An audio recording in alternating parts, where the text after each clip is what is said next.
Japan's Prime Minister Shinzo Abe's pledge to spend new tax revenues on social programs, including education and child and elder care, may win him votes at the expense of shoring up the country's fiscal position.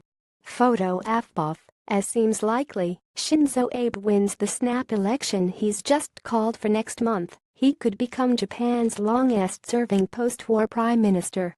A better legacy would be as the man who reshaped the world's third biggest economy. Anything less wouldn't be worth the risk. Abe's approval ratings have rebounded lately, and the opposition is in disarray, but most Japanese oppose Abe's decision to call elections more than a year early. 4 in 10 say they're undecided about who to vote for, and many could shift loyalties to a new party formed by popular Tokyo Governor Yuriko Koike. If the ruling Liberal Democratic Party loses seats, even a victorious Abe could face internal rumblings about his leadership.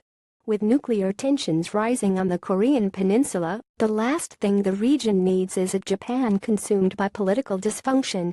Abe came into office pledging first and foremost to transform the economy.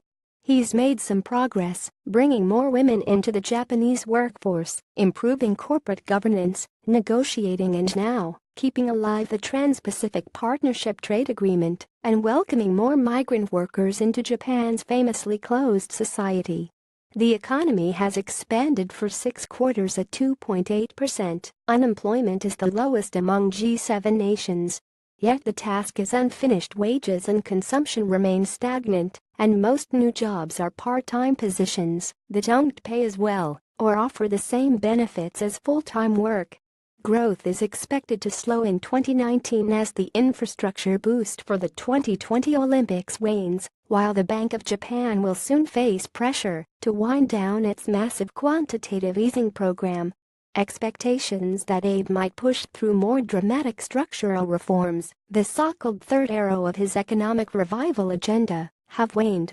His main focus now seems to be restoring Japan's status as a normal country, in part by strengthening the military and revising the country's pacifist constitution. Certainly, that's an appropriate and, given North Korea's provocations, necessary debate for Japan to have. Abe is justified in seeking to bolster the country's missile defenses. His strengthening of strategic ties with the US and India should pay long-term dividends.